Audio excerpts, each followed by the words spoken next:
All right, welcome to lecture 14.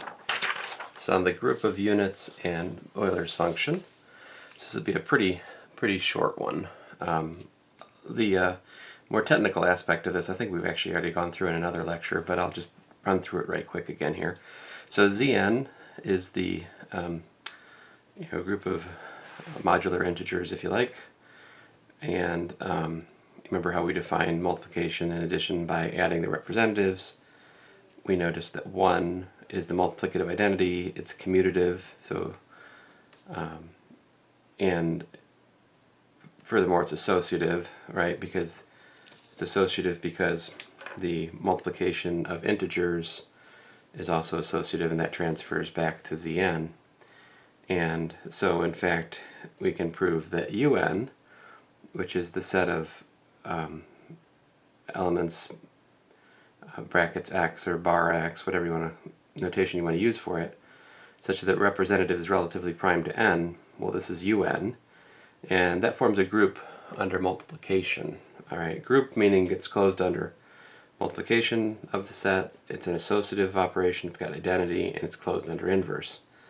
So, first of all, clearly 1 is in there, right? And if x is an element, if x is a unit, that means GCD of x and n is 1, which means that there exists a and b by Bezout such that ax plus bn equal to 1. But that implies that bracket a bracket x is equal to 1, which is to say that this also says that the GCD of a with n is 1, right? So a is in Un, and from this equation here we can see that x inverse is equal to a, in fact. So the group of units is closed under inversion, and if we have two elements of the group of units, x and y, x bracket, y bracket to be more pedantic here, then that means that the x and y are both relatively prime to n, so we can apply Bezout's theorem to both, and we get a1x plus a2n equal to 1, and b1y plus b2n equal to 1. And then, scooch this up here a bit, we can multiply those equations, right, to obtain... Alright, I'm having trouble with my papers again. We can multiply those equations to get this, but then multiplying that out, distributing things, we've got a1, b1, xy, plus all of this stuff with an n factored out equals to 1, which then shows you that the GCD of xy and n is also 1. So xy is relatively prime to n, which is to say that brackets xy is a unit, right? So corollary, actually it's not even a corollary, it's really more of a remark.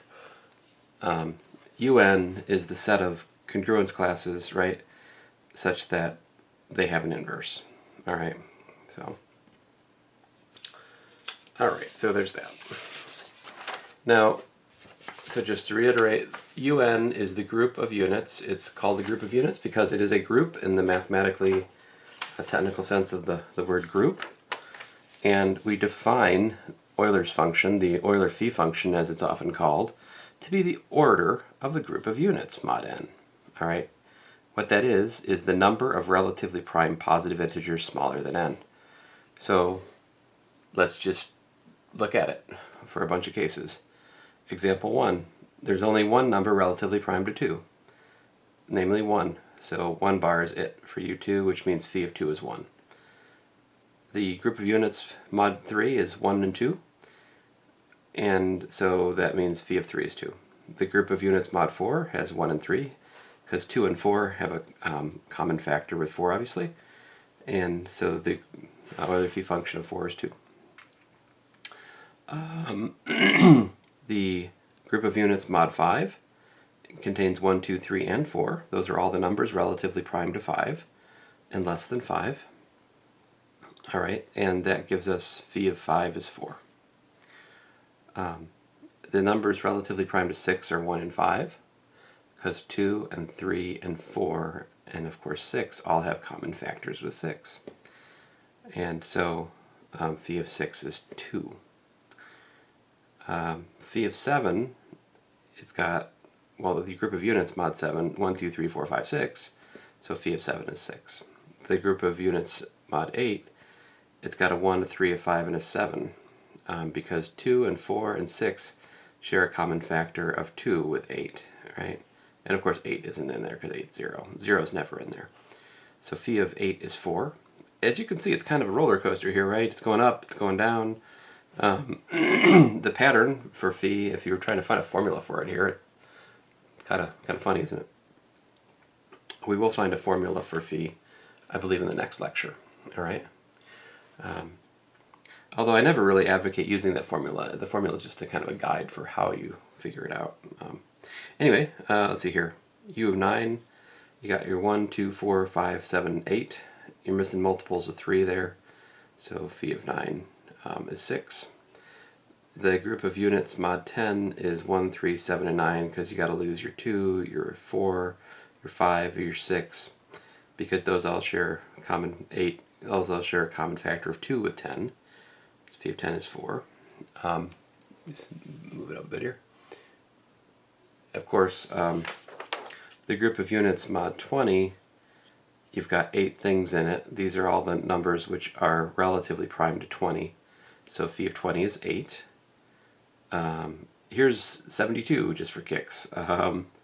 So here's all the numbers which don't share a common factor with 72. So no multiples of 2, no multiples of 3, no multiples of, 9, or, well, 3, multiple, 3 is a multiple of 9, isn't it? So this is what, 72 is 3 times 24, which is 9 times 8, so this is 3 squared times 3 squared times 2 cubed. So these are, you're basically just losing all the multiples of 2 and 3 to get this list. Anyway, there are 24 of them, so phi of 72 is 24. So there's a bunch of examples. I got a couple more examples that are leading to my result. I think it's better to kind of prove, it's almost, these examples are in some sense leading you to the proof. Okay, so U25, what are the numbers relatively prime to 25? Well, basically just everything except for multiples of 5, all right? And so if you count, that means you got 25 minus 5, because there are 5 multiples of 5. Because if you take 25 and divide by 5, you get 5.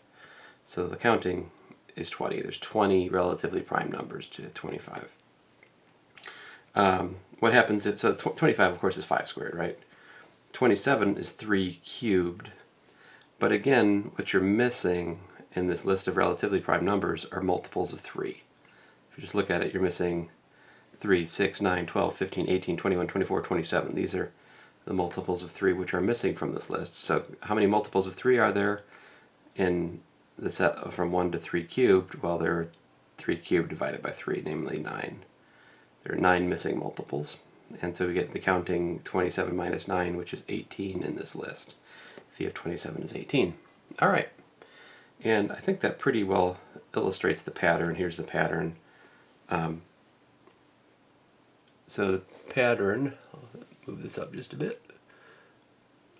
The pattern is that the Euler phi function of a prime is just p minus 1.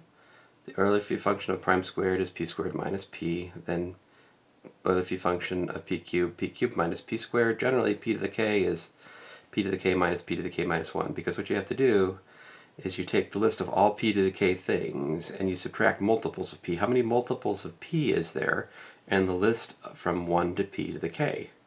Well, in the list of 1 to p to the k, the multiples of p are given to you by dividing p to the k by p. That gives you p to the k minus 1 multiples of p. So you subtract those off p to the k, and that gives you the number of relatively prime numbers to p to the power k. And that's what we saw in example 12 and example 13. Here it is explicitly. Phi of 25 is phi of 5 squared, which is 5 squared minus 5, which is 20. Phi of 27 is 2. That's supposed to be a 3 cubed. I don't know what's going on here. Something running funny with my marker. So that's supposed to be a 3 cubed. I don't know what's happened here. Here we go. That's better. So that's 3 cubed. So we do 3 cubed minus 3 squared, which is 27, minus 9, which is 18, right? And I'm not going to list all the group of units for 625, but 625 is 5 to the power 4. So the Euler phi function of 5 to the power 4 is 5 to the power 4 minus 5 to the power 3, which is 625 minus 125. So fun fact, there are 500 invertible numbers mod 625. So it's kind of cool.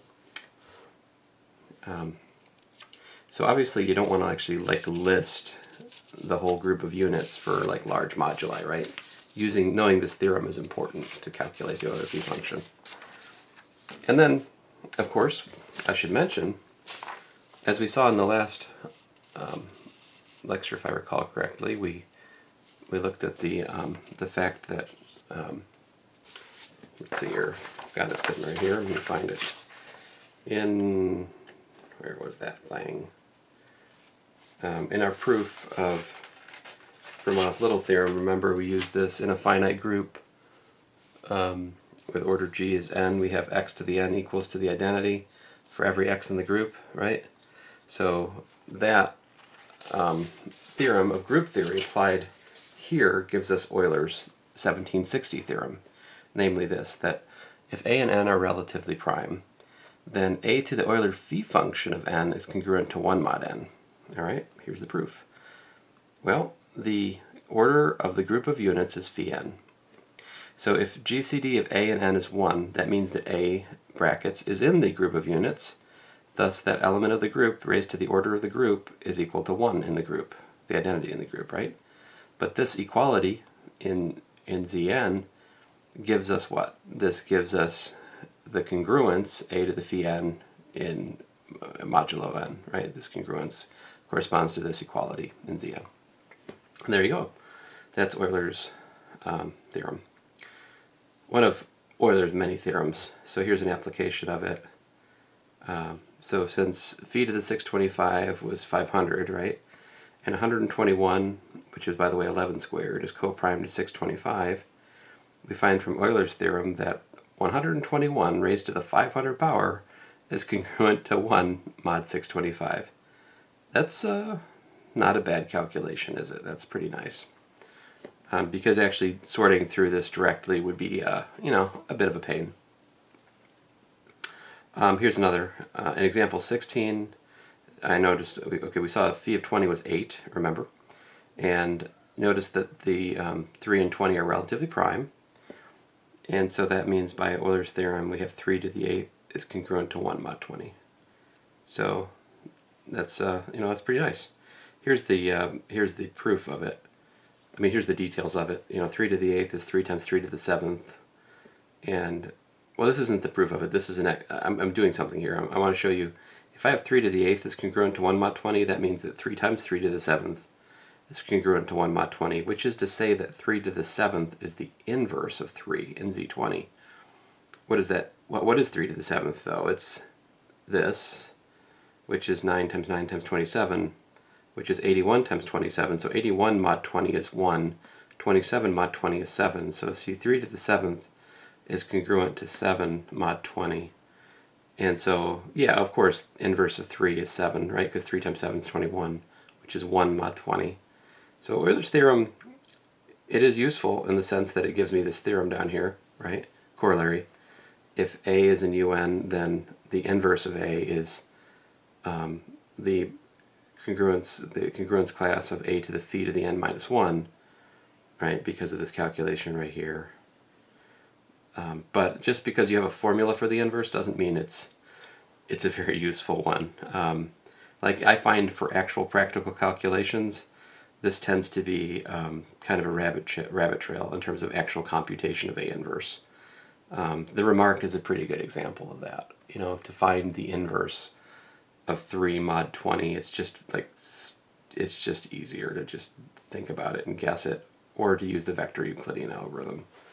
In my experience, the vector Euclidean algorithm is a far more computationally efficient method to find the inverse than the Euler phi function. But this Euler phi function formula does have its purpose. We'll see that in the upcoming lecture on the RSA encryption. Anyway, that's it for this one. So thanks, guys.